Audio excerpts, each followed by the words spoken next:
Hi again. So I guess I'll continue.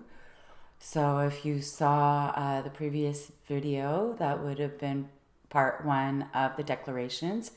Um, this will be part two. So I'm going to give you the vehicle three's declaration. I will also give you the shooter's partner's declaration. And depending on how long it is, I'll probably do the shooter's declaration on its own because I am going to read it in its entirety. It's it's not very long, but it's long enough. So, all right. So, vehicle three would be the last vehicle, and they also say so. I think this is a SQ female officer. This is the one that interviewed me when I arrived there on the scene.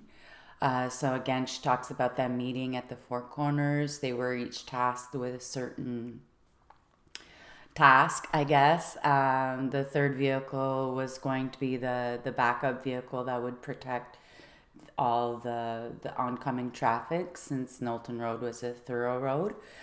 Um, Again, she says that as they're heading towards Knowlton, they decide to slow it down. She mentions hearing someone say "Il est là" over their radio waves. She's seeing some of the cars brake in the middle of the intersection. Mentions hearing Wally over the PA mentioning something about the weapon. She hears Wally on the PA give an order or something like drop your gun 2 or 3 times. She sees the suspect go from left to right to turn. She also sees the handgun pointing up. She says she's at about 100 meters from the suspect, and she often loses sight of him because he's walking back and forth. She has apparently, or he, I'm not sure, no, it's a she. She has tunnel vision, I guess. She often loses sight of him, and she says that it's obvious to her that he's not listening to the orders because he's still moving. She hears a gunshot, and she notices that all four agents in front of her are still standing up. And so she does notice at this time a cop going towards the suspect who is on the ground, and that's when she sees that the suspect is on the ground. So she does talk about more about what happens, but again, I just really want to talk about the time from Owen's Corner until shots were fired because it really was a short amount of time. So the other SQ officer that was in the vehicle three is a male. He mentions that Luke's on his way. He also mentions that they're going slow towards the village, that the first two vehicles position themselves kind of like an arrow. I can see from far, I'm about 100 meters, that he's holding something black in his hands. I'm not barricaded, so I move behind my car. Once there, I hear so and so give an order to drop the weapon. There's no other cars behind me. The road is well lit. My headlights are on. It's about 21 degrees. I hear the suspect scream, but I can't hear what. I hear a gunshot. From this angle, I could not see the suspect. So, and that's all he says about that. So, again, there's descriptions of when Riley is shot is very short. So, now I'm going to talk about vehicle two. They were the ones in Cowansville. So, vehicle three were Farnham and Bedford. And they were, at the time, they were at the Dunham Police Station doing some paperwork. So a lot of people had asked me how they would have gotten there so soon and gotten there all together. Well, there was in Sutton, Cowansville, and Dunham, so they were all very close. They all met at the Four Corners at Owens Corners. So that's why they were all together. So vehicle two, which that would be the partner's, the shooter's partner. I'm not sure if it's a male or a female. I believe it's a female, but I'm not sure. They were in Cowansville.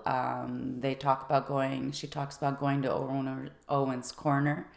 They talk about the first and second being in an arrow, the two vehicles. When they approach, that they're going to be in an arrow. When they locate the individual, that so and so is going to talk. As they approached the village, they slowed down below the speed limit. That's one thing they all mention. So this agent and their colleague were looking for the suspect. So left to right is what she's saying. They hear on the radio that il est là. Il est là. They see a white man, more or less 6 foot, medium build, black hat. He's holding in his left hand what looks like a gun. They stop more or less 35 feet. He's standing up. He's alone, and he screams loud, "I wait 5 years for that." He gesticulates, or I guess waves his gun in all directions, up and down, right and left. So I get out of the vehicle. She puts her knee or his knee down to the ground, and hears a loud pop from the right. And here's "drop your weapon." Oh no, so sorry. So she gets out of her vehicle, puts her knee down, hears loud from her right, "drop your weapon," and then she hears "pow," and then she sees the man collapse to the ground. So that's it. So those declarations that I just read to you, they all fit on one page, 1.5 page. So they do talk a little about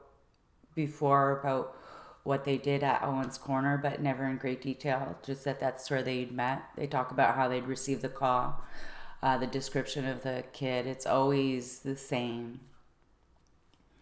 Uh, Depending on what their job was, I guess, during the intervention, after the intervention, I should say, they do different things and say different things. So at this point, it's not very important to me because I want to talk more about that when I talk about when I arrived, because it does put a lot more things into perspective. They all knew his name, the cop. They knew Riley. They knew that they had talked to Riley Demandar. So anyhow, I'm going to stop this one like now because it does take a long time to load up after too long of videos. And so the next one, I'll just talk about the shooter's declaration and give you a little bit of a summary of what my thoughts are on those declarations. So I want to thank you again for watching. I certainly appreciate it, and thanks.